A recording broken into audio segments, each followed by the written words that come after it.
Assalamualaikum warahmatullahi wabarakatuh.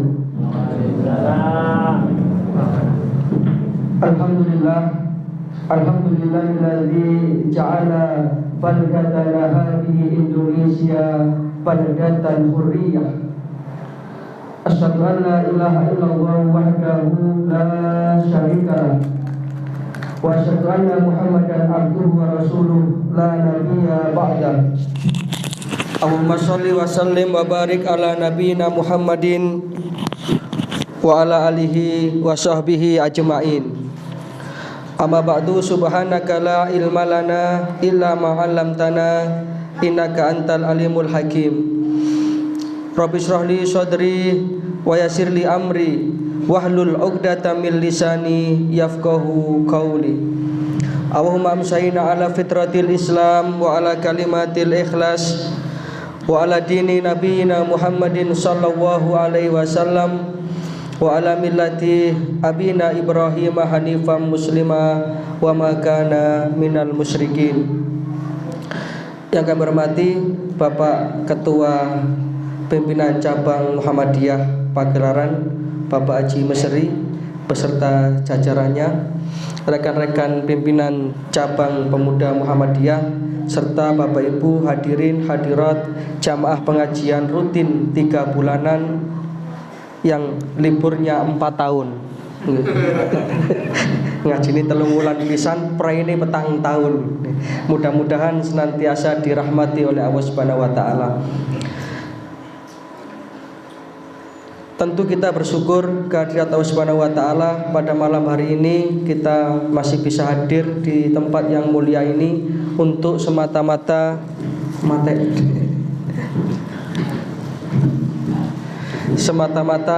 mencari ridho Allah Subhanahu wa taala.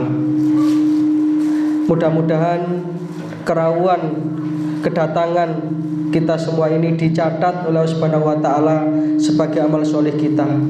Dan mudah-mudahan berkumpulnya kita semua malam hari ini nanti akan berlanjut berkumpulnya kita kelak di surganya Allah Subhanahu wa taala. Amin ya rabbal alamin. Yang kedua, sholawat serta salam mudah-mudahan senantiasa terlimpah kepada junjungan kita, suri tauladan kita, baginda Rasulullah sallallahu alaihi wasallam.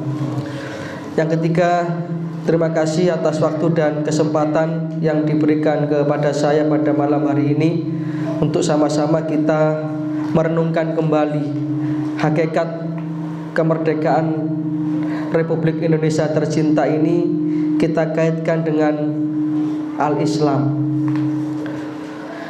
Para jamaah rahimakumullah, sebelum saya menyampaikan materi, tentu saya ingin sedikit berpesan pula kepada rekan-rekan pemuda yang baru dilantik. Seperti pesannya Bapak Ketua BCM, jangan sampai tadi manuk geladik buntute biru, mari dilantik terus turu. Artinya tidak ada kiprah, karena di tangan pemuda lah keberlangsungan segala sesuatu itu diharapkan. Kalau yang sepuh-sepuh ini ya diharapkan doanya saja. Tapi pemuda adalah merupakan masa depan. Bagaimana Muhammadiyah Pagelaran ini, ya jawabannya ya pemuda itu.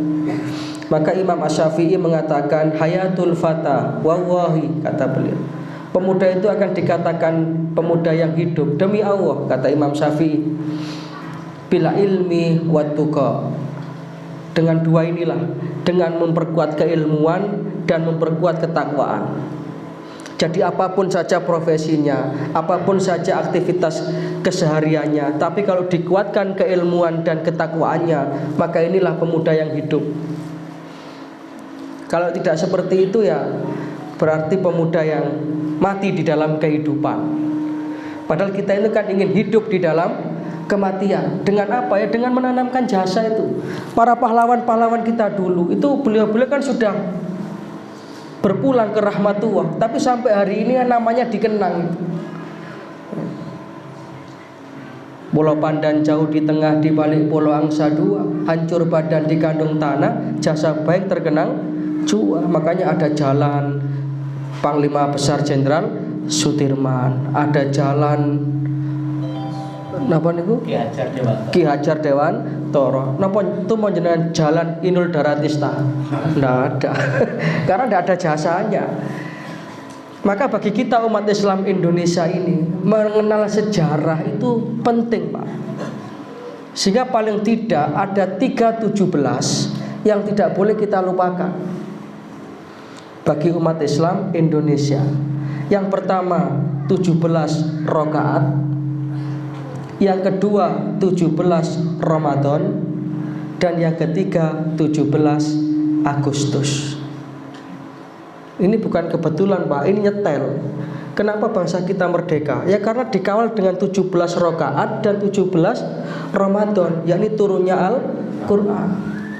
Kalau tanpa itu tidak akan mungkin kayak kita ini merdeka.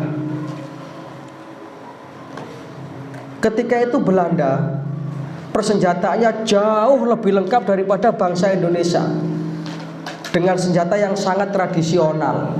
Senjata ini nopo? Bambu runcing, tepil, tulup. Apa mungkin menang musuh tank, brand. Jari Londone, wis saiki ketemu peluru bedil sih. Tapi nyatanya 17 Agustus 45 Soekarno dan Hatta atas nama bangsa Indonesia memproklamirkan kemerdekaan Indonesia ini. Dan kemerdekaan Indonesia ini bukan hadiah Belanda, bukan belas kasih Jepang, tapi karena perjuangan. Beda dengan mungkin negara-negara lain yang kemerdekaannya karena diberi, karena hadiah. Loh, ini ada rahasia apa ini, Pak? Ini yang harus kita teliti. Rahasianya apa? Para pahlawan kita dulu itu sholatnya mantep, baca Qur'annya itu setiap hari. Maka Tulup bisa mengalahkan brand. Ini kan semua tentu ada campur tangan Allah di situ. Karena pahlawan-pahlawan kita dulu adalah orang yang ahli sholat, ahli munajat, ahli tahajud. Maka Allah campur tangan sehingga merdekalah bangsa kita ini. Bung Tomo itu mengakui tokoh 10 November ini. Kita tidak usah musuhan niku Persebaya napa Arema nggih. Bung Tomo kan Persebaya nih. Nah, saat ini malah digegeran gara-gara bal-balan. Padahal dulu kita itu bersatu. Bung Tomo itu mengatakan, andai kata saya tidak mengenal kalimat takbir, Allahu Akbar, saya tidak tahu dengan apa saya membakar semangat arek-arek Surabaya untuk berjuang melawan penjajah.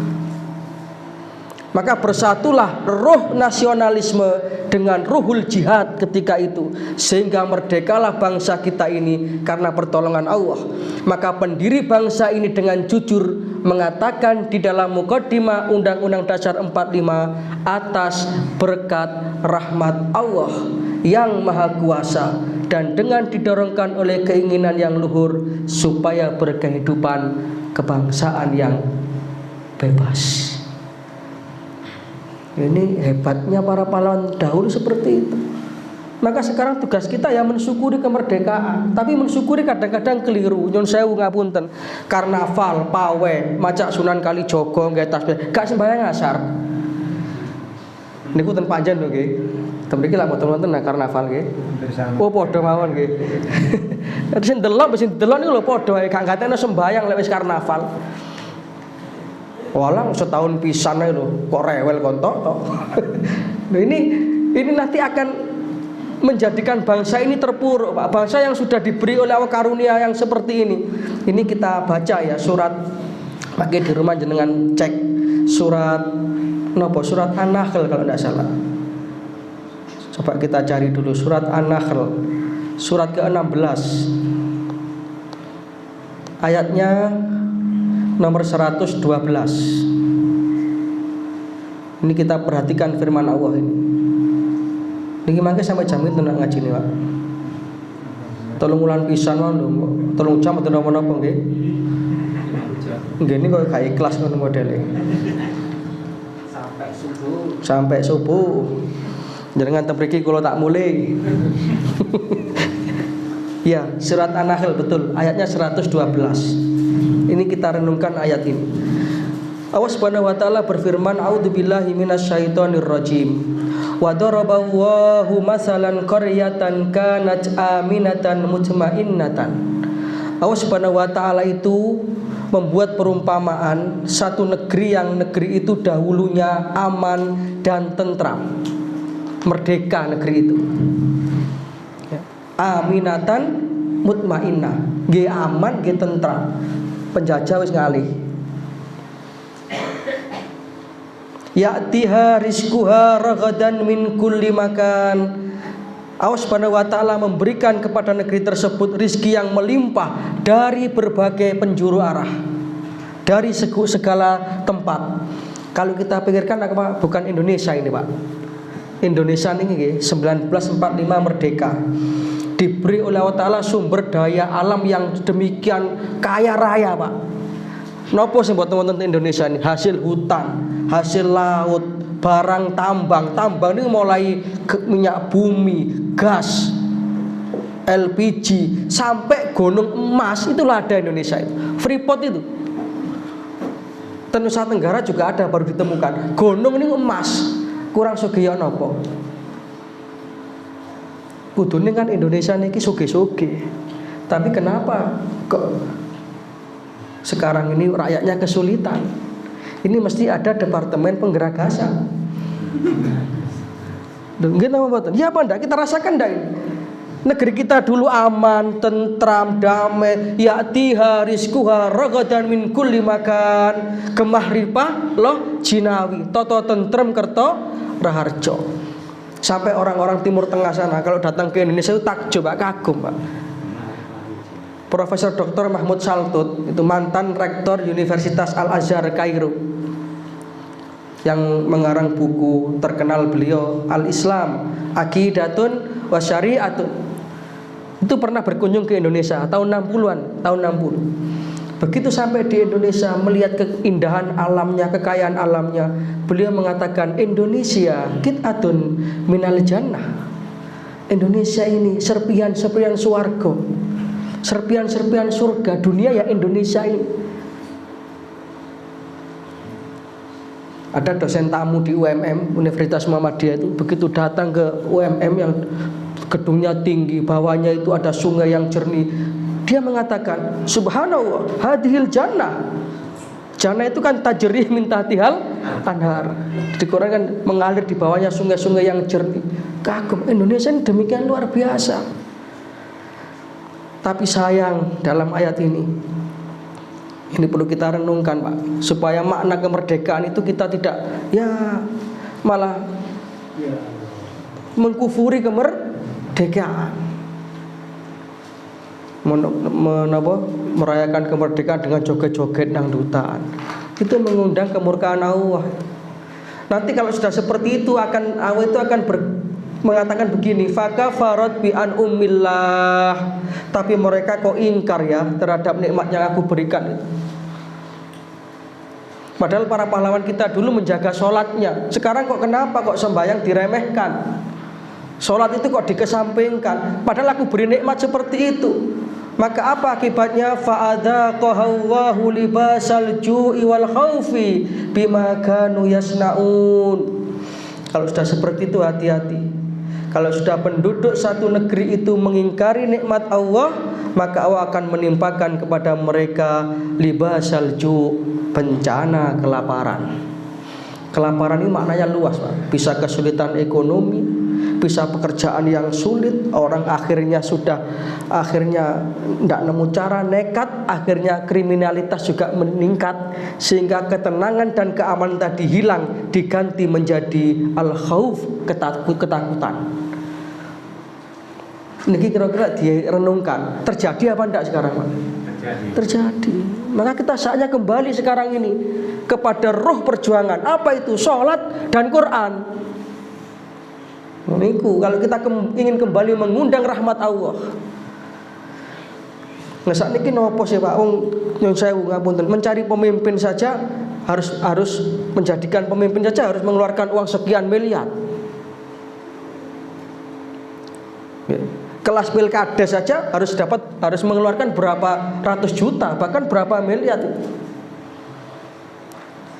Padahal Rasulullah mengatakan kamu jangan memberikan jabatan pada orang yang minta. Saat ini gak terima minta, bayar. Sing dibayar ya gelem. Ini kan bahaya Pak sebenarnya untuk sebuah, ya kita mulai dari yang kecil lah di sini kita biasakan. Ada di satu daerah itu ya habis pilkades, habis pilihan dia jadi begitu dugi Pak Presiden. Dugi apa? Dari pilihan dia jadi akhirnya di total habis sekitar 2 miliar. Dapat sekitar 2 tahun, belum ada setengah periode beliau meninggal dunia. Untuk apa loh saya seperti itu? Itu yang dikatakan dalam Quran, ma aghna'ani maliyah halaka anni sultaniyah. Ternyata kekuasaan yang aku cari justru mencelakakan aku. Coba kalau kita kembali kepada semangat para pahlawan dulu, yang mereka itu tidak mencari apa-apa, ingin sebuah hurriyah, kemerdekaan. Karena inilah hak hakiki dari setiap manusia. Sehingga tadi saya katakan bersatulah roh nasionalisme. Kita ini harus punya nasionalisme, Pak. Nabi itu mengajarkan nasionalisme.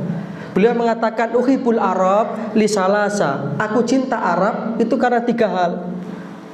Yang pertama alasannya li anni Arabiyun, ya, karena aku ini orang Arab. Ini kan nasionalisme. Ya bangsa kita kan Indonesia. Berarti uhibul Indonesia li anni Indonesiun. Ya kita ini bangsa Indonesia. Ya kita tidak usah lah kemudian bergerak, ayo kita ganti Indonesia menjadi negara Islam. Tidak usah. Kita tegakkan saja Islam dalam diri kita masing-masing, maka Indonesia ini akan tegak menjadi negara Islam walaupun namanya NKRI.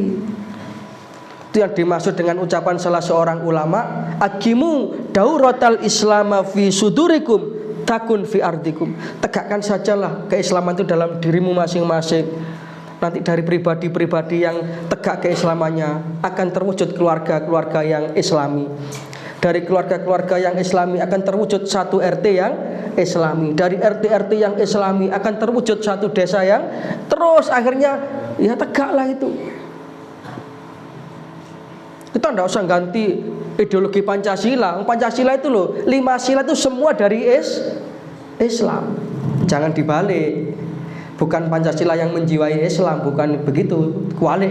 Yang betul Islamlah yang menjiwai Pancasila. Artinya 5 sila itu diambil dari ajaran Islam. Yang merumuskan golongan ini wong-wong kiai kok waktu itu. Orang-orang yang bersih hatinya. Ada Kiai Kasman Singodimedjo. Sinten malih, Pak? Ada Ki Bagus Hadikusumo. Ada Kiai Haji Wahid Hasyim. Ada Kiai Haji pokoknya golongan ini ngoten-ngoten tok. Maka sila pertama ketuhanan yang Maha Esa. Dulu kan sempat diributkan itu kan, aslinya kan ketuhanan yang Maha Esa dengan kewajiban menjalankan syariat Islam bagi pemeluk-pemeluknya. Ketika itu saudara kita yang di Indonesia Timur itu memprotes. Wah, yo gak iso, itu berarti kan tidak mengakomodir semua agama. Akhirnya digantilah sila pertama itu ketuhanan yang Maha Esa. Ternyata ini juga lebih dahsyat itu, Pak. Ketuhanan yang Maha Esa ini tidak ada lain selain kul huwallahu ahad.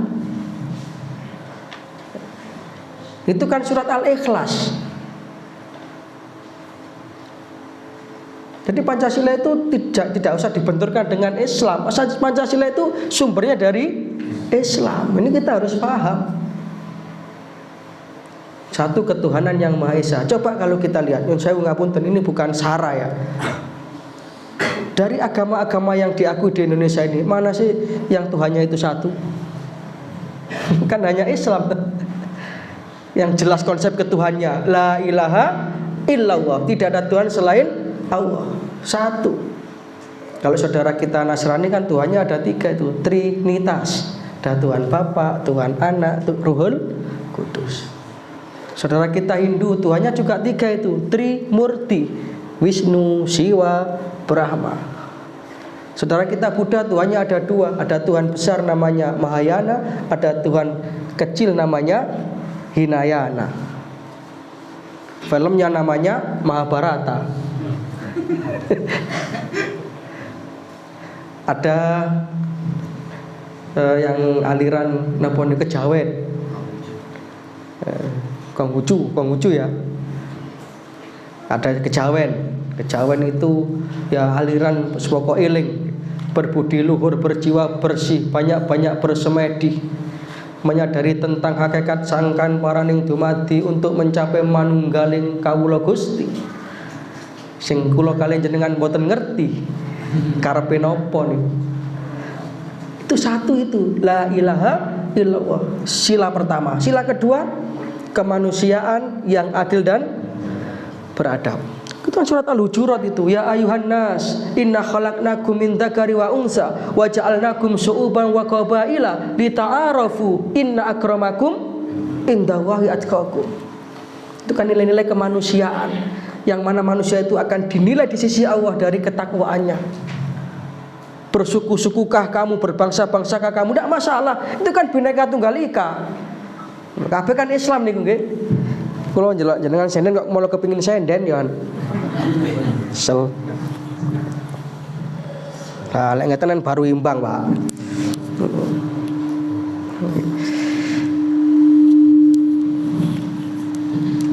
Itu yang kedua. Yang ketiga apa? Persatuan. Islam kan mengajarkan persatuan. Wa'tasimu bihablillahi jami'an wala tafarraqu. Berpegang teguhlah kamu pada tali Allah. Dan inilah yang bisa menjadikan bangsa Indonesia itu kuat. Persatuan. Al-ittihadu quwwah. Al-ittihadu asasun najah. Al-miku bengungu. Puna. Mungkin tumbas mik sing apik Pak Mis nggih. Nggih. Wong mik sakniki lho murah Pak. Zaman merdeka kok mik sik. Kok zaman perjuangan. Pak Samar yo kan tumbas mik sing apik. Nah.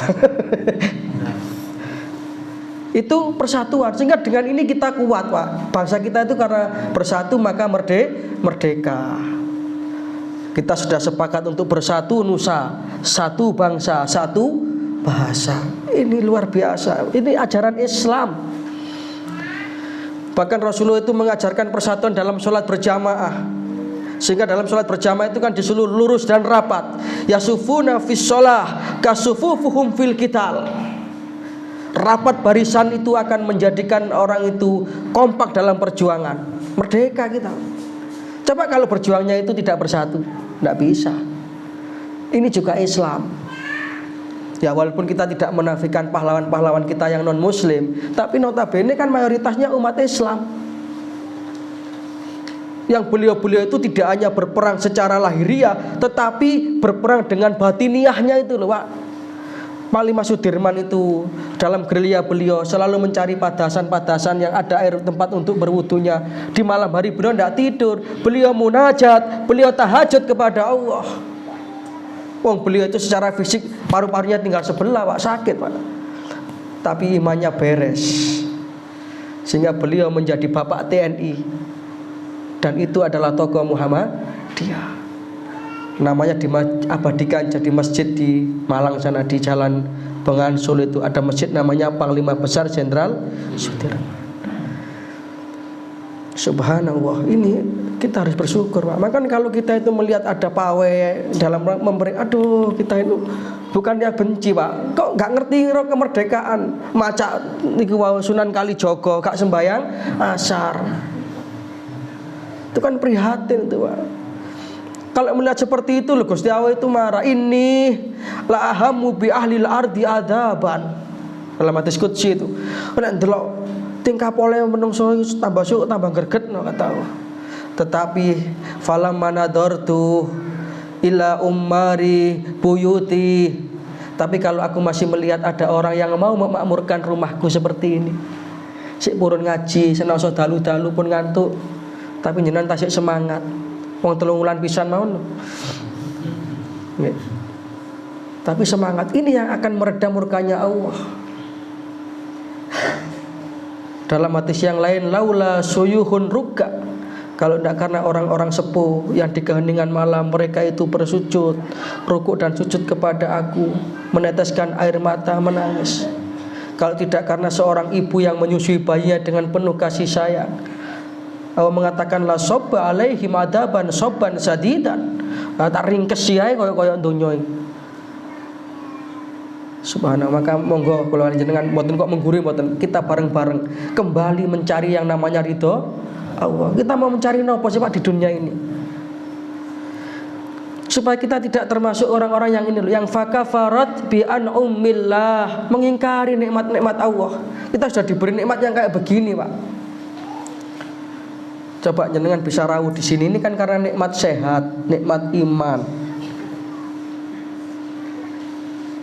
Saya punya teman guru dulu niku, setiap 1 minggu sekali harus cuci darah. Saya tanya, berapa Pak waktu yang diperlukan untuk sekali cuci darah? Oh, waktu yang diperlukan itu sekitar 5 jam. Karena prosesnya itu darahnya itu kan disirkulasikan ke alat namanya hemodialisa itu. Itu satu kali cuci darah 5 jam. Kalau bayar berapa? Kalau bayar itu 1.200.000. Tapi karena beliau itu pegawai negeri BPJS, masuk gratis mboten purun nggih awake dhewe. Karena kalau tidak seperti itu ya wassalamualaikum sudah. Itu harus 1 minggu 2 kali, hari Selasa dan hari Jumat. Alhamdulillah kita diberi kesehatan nggih. Subhanallah. Ini harus kita syukuri. Karena orang itu kalau sudah terkena penyakit gagal ginjal itu hanya ada 3 cara, Pak, untuk melangsungkan kehidupan. Ya namanya umur wallahu alam ya, tapi ikhtiarnya itu ada 3. 1 dengan cara tadi itu cuci darah. Yang kedua dengan cara transplantasi, ganti organ. Ini biayanya miliaran, Pak. Sekitar tahun 2000 saya pernah punya saudara itu transplantasi di Cina sana. Itu habis 2,5 miliar. Pulang dapat 1 bulan, ternyata tidak bisa nerima itu tubuhnya. Ya awalnya sehat, tapi ternyata dengan yang orisinil itu tidak sama. Dia dikenal pot diganti. Akhirnya beliau berpulang. Sudah itu. Yang ketiga dengan cuci darah mandiri. Cuci darah mandiri itu kayak dipasang infus di sini, dioperasi dulu, kayak almarhum Ustaz Nidom. Pirsa nggih. Ustaz Nidom itu pakai yang cara ketiga ini. Jadi setiap 8 jam sekali diganti sendiri. Kita kan tidak bisa begitu nggih. Alhamdulillah. Karena sehat, ngaji mbek senden nggih iso sare. Lho itu nikmat kesehatan, monggo sekecakan yang sari. Ini nikmat yang luar biasa. Makanya aku kan bertanya itu, fabi ayyi ala rabbikuma tukadziban. Nikmat Tuhan yang mana lagi sih yang kita ingkari? Oh, subhanallah. Kalau begitu kita ini tinggal bersyukur kepada Allah. Kita aktif seperti ini, berkomunitas dengan orang-orang yang solih seperti ini. Karena nanti di akhirat itu betul Pak, orang itu akan mencari rombongannya. Tinggal kita daftar rombongan yang mana, rombongan jamaah pengajian ngeten iki napa rombongan bandengan, napa rombongan jaran kepa. Itu ada surat Az-Zumar itu. Ya, surat Az-Zumar. Judulnya artinya berombong-rombongan itu. Allah Subhanahu wa taala berfirman, a'udzubillahi minasyaitonir rajim, wasiqal ladzina taqaw rabbahum ilal jannati zumara. Nanti orang-orang yang bertakwa itu akan dimasukkan ke dalam surga secara berombong-rombongan, dan mereka disambut oleh malaikat.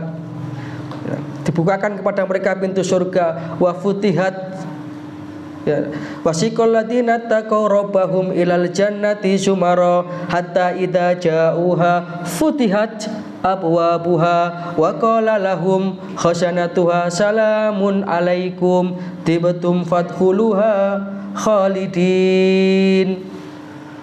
Malaikat membukakan pintu, selamat datang, monggo-monggo. Ya kayak kalau kita diundang manten ini ada terima tamunya, Pak. Kehormatan kan. Sing terima tamu mesti dipilih sing ganteng-ganteng, sing ayu-ayu. Lek koyo kula ngeten mboten payu terima tamu. Terus gak ketok. Karena itu masuk surga diberi penghormatan, salamun alaikum, keselamatan bagi anda semuanya, tibtum fadkhuluha khalidin, ayo masuklah ke dalam surganya Allah selama-lamanya di sini. Apa ndak bahagia itu Pak? Dan itu Quran loh Pak, mboten kula ngarang-ngarang. Sebaliknya wasiqal ladina kafaru, dan nanti orang-orang kafir pun juga akan mencari rombongannya. Rombongan 41, rombongan Jaran Kepang, rombongan napa? Al mendemuwal teleru, al mabuwal narkobau, cari itu. Sehingga ketika mereka sudah sampai di pintu neraka, futihat, dibukakan pintu neraka. Ya kayak orang masuk penjara itu loh Pak. Masuk penjara kan enggak, ayo monggo mlebu, mboten dijongkrokno kan wis. Seperti itu. Dikatakan kepada mereka, ya,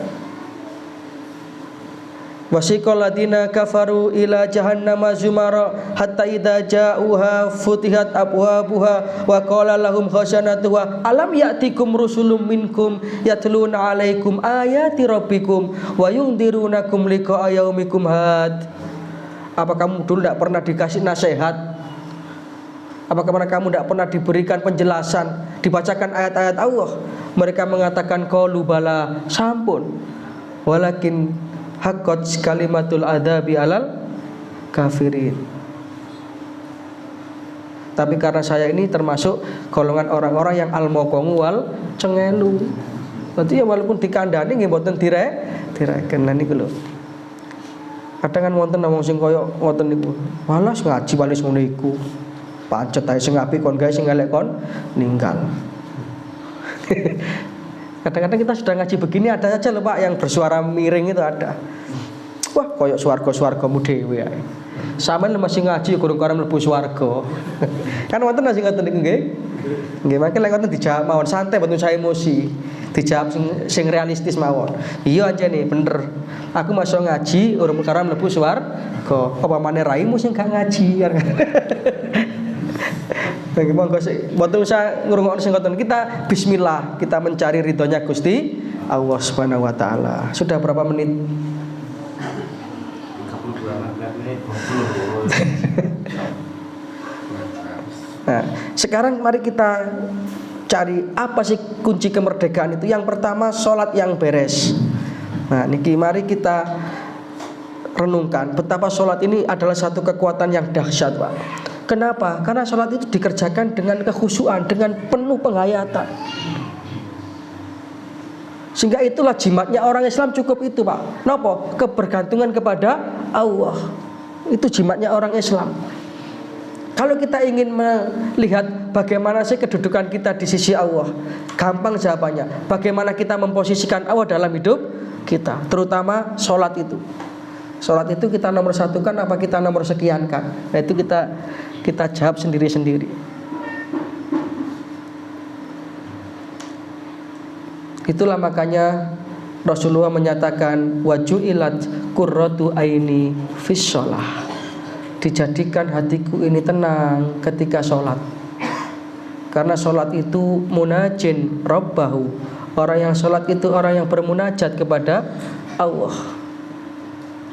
Maka saat yang paling terkenang kita nanti di dunia adalah saat ketika kita sujud di hadapan Allah itu loh, Pak. Itu saat yang paling terkenang ketika kita menghambakan diri kita kepada Allah serendah-rendahnya. Makanya orang itu kalau sholat itu akan jauh dari sifat sombong. Kita perhatikan dalam sholat itu kenapa kok diawali dengan takbiratul ihram. Jadi sholat ini bacaannya, gerakannya ini Allah langsung yang memilihkan. Dan itu mempunyai makna, Pak, boten asal-asalan. Maka para ulama kan sepakat itu, yang namanya sholat itu adalah af'alun wa aqwalun muftatahatun bitakbir wa muhtatamatun bitaslim. Jadi awalnya sholat itu kan takbiratul ihram. Kalau bahasa tarji itu idza qumta ila shalah faqul Allahu akbar. Mukhlishon niyataka lillah. Seiring dengan itulah kita niatkan ikhlas karena Allah. Ini kan hebat ini. Ketika kita Allahu akbar, apa artinya? Namun jenengan Gusti yang Maha Agung. Kula niki mboten wonten napa-napane. Kula niki kawula jenengan sing lemah Gusti. Ndak ada ceritanya orang sombong. Sehingga dalam sholat pun kita juga tidak akan mencampuri sholat kita dengan urusan-urusan dunia. Nah kadang-kadang kita sholat itu kan yang terpikir dunia. Ibu-ibu sholat subuh nih lho Pak mikir blonjo. Allahu Akbar, iku masa apa ya? Bapak arek rodok rewel pirang-pirang dina iki. Wingi tak tekono iku ya Allahu Akbar, muli jone yo gak jangkep saiki. Akhirnya gak ketemu Gusti Allah sembayang mikir menu makanan.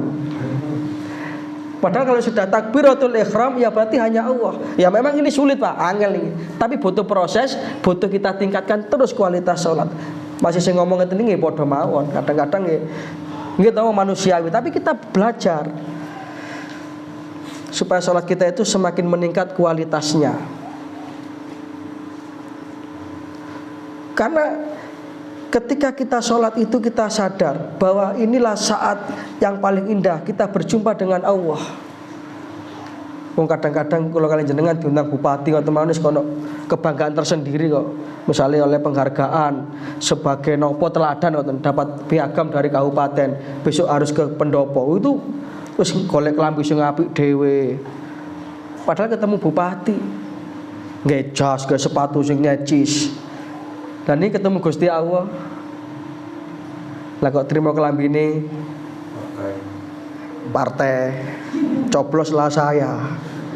Manten-manten napa niku larutan penyegar capek gitu. Ngoten niku mengganggu sing jamaah burine niku lho. Sembahyang kayak kopi kapal api. Allahu Akbar dari sumber. Kopi kapal api jelas lebih enak. Padahal Rasulullah itu ya bukan Rasulullah, Quran ya. Quran itu memerintahkan kalau kita itu ke masjid, wudu zinatakum inda kulli masjid, ay inda kulli sholah.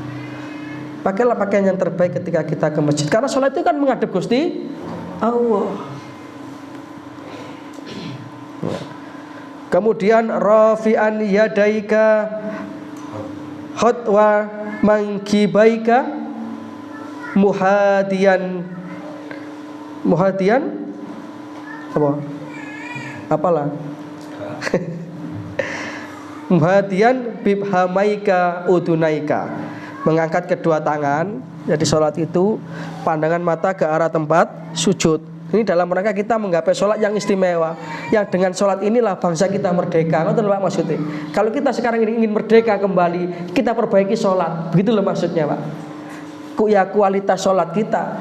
Sholat yang terbaik kan memenuhi 3 unsur. Awal waktu, berjamaah, dan di masjid. Jadi kita perhitungkanlah kalau misalkan sekarang ini duhur sekitar jam 12 lebih 35 menit 11.35 menitan lah ya. Itu ya jam 11:04 sudah persiapan. Loh, apa kalau kita sholat duhur jam 2:30 itu tidak sah? Loh, jangan jawab nih. Sah no mboten? Sah. Secara hukum fikih sah karena masih masuk waktu tuh. Tapi secara adab dan tata krama itu berarti kita jenengan nyun sewu nimbali putrane jenengan mek semaur tok tapi gak moro kira-kira ya napa? Ono adzan dijawab. Kita jawab dulu adzan. Tapi sembayangin kok 2:30. Niku padha karo jenengan nimbali putrane le nggih dalem mengoten tok. Le prinyo nggih mangke sak jam kas. Makanya ini kita perbaiki Pak, mboten menggurui, tenan jenengan rasakan kalau jenengan sudah mengutamakan sholat 5 waktu itu dengan awal waktu berjamaah dan di masjid, saya jamin ada perubahan dalam hidup jenengan. Jangan rasakan 1 minggu 2 minggu. Lek mboten wonten jenengan golek kula, jenengan WA kula, omonganmu ora cocok. Seperti sing jamin sanes kula. Orang itu kalau sudah menjaga sholatnya, hidupnya akan ditata oleh Gusti Allah. Lah kita ini mau kemampuan kita seberapa sih Pak? Sudahlah kita pasrahkan kepada yang maha. Yang maha itu siapa? Ya Gusti Allah. Kalau kita sudah menomorsatukan Gusti Allah, hidup kita itu akan ditata oleh Allah. Ini sudah dibuktikan oleh Nabi Ibrahim alaihissalam. Nabi Ibrahim alaihissalam itu diangkat oleh Allah Ta'ala sebagai kekasihnya, sehingga hidupnya itu dijamin oleh Gusti Allah. Masuk geni kok ngoten, sak rambut man mboten kobong. Itu ditanya orang, "Wahai Ibrahim, apa rahasianya sampean sampai seperti itu?" Cara sakniki, sampean kok sakti ngono apa rahasiane? Nabi Ibrahim menjawab, "Ikhtartu amrullah ala amrin ghairi." Tidak ada itu. Hanya saja aku itu selalu menomorsatukan Allah dalam hidupku di atas urusan-urusan yang lain. Tapi mboten gampang lho ngeten iki. Kate adan, kate budal nang masjid ana pitungan dhuwit 2 miliar. Milih pundi? Ya 2 miliar sembayang sik ana meneh. Lho gitu. Lek ngomong ngeten gampang lho, tapi ketika ada benturan sing temenanan niku, masyaallah. Sing ngomongnya ya durung karan iso. 2 miliar dari. Lah niku gak didik niku. 2 miliar niku kan padha karo 2000 juta. Lek ditukokno jajan ngeten iki nggih oleh sak masjid. Loh, pas kok ya pas Jumatan kok malah. Semangan mbek pemborong misalnya, pemborongnya kebetulan orang Islam. Aku gak iso lho lek gak jam yamene kok. Ya apa kira? Waduh kok wae Jumatan wae praise. Lek tak kok golek wong liya lho. Jangan mikir-mikir ya apa iki ya. Nggih, iman yang bicara kalau sudah seperti itu, iman. Yakin apa mboten ngoten. Sugih pundi sih Cina wae Gusti Allah ngoten nah. Gak kok iku golek wong liya ae. Aku Jumatan. Engko mari Jumatan aku tak golek liyane. Masih rezeki yo gak awakmu tok. Ngoten aku kaget moran. Oh, Islam ngono ya. Iya, lek nang malah Jumatan aku. Itu harus seperti itu. Orang Islam harus punya prinsip. Lek mboten ngoten nggih kalah. Karena ini ya zaman sudah seperti ini, jam segini nggih. Sampun kalaupun kesel nggih. Ngaji niku waduh kurang timbang bosen ngoten lho Pak. Terus wong Arab al-kalamu kadawa. Omongannya seperti obat. Ya, in aklalta nafa'a. Lek dosis pas sudah diobat. Wa in aksarta soda. Lek kakean overdosis. Iso semaput barang. Pun mudah-mudahan ada manfaatnya. Intinya, mari kita bawa semangat kemerdekaan ini dalam masa kekinian untuk menegakkan kembali nilai-nilai sholat dan kecintaan kita kepada Al-Quran. Lebih-lebih kita tanamkan pada generasi-generasi muda yang akan datang. Dengan itulah akan kembali turun bangsa Indonesia ini mendapatkan rahmat Allah sehingga menjadi baldatun thayyibatun wa rabbun ghafur. Demikian yang bisa kami aturkan. Ada kurang lebihnya mohon maaf. Kalau ada kata-kata yang kurang berkenan, mohon maaf yang sebesar-besarnya. Kalau ada yang benar semua dari Allah. Kalau ada yang salah mudah-mudahan diampuni oleh Allah Subhanahu wa taala. Nasrun minna wa wafatun qarib wa basyiril mu'minin. Subhanaka wa humma wa bihamdika asyhadu an la ilaha illa anta astaghfiruka wa atubu ilaik. Assalamualaikum warahmatullahi wabarakatuh.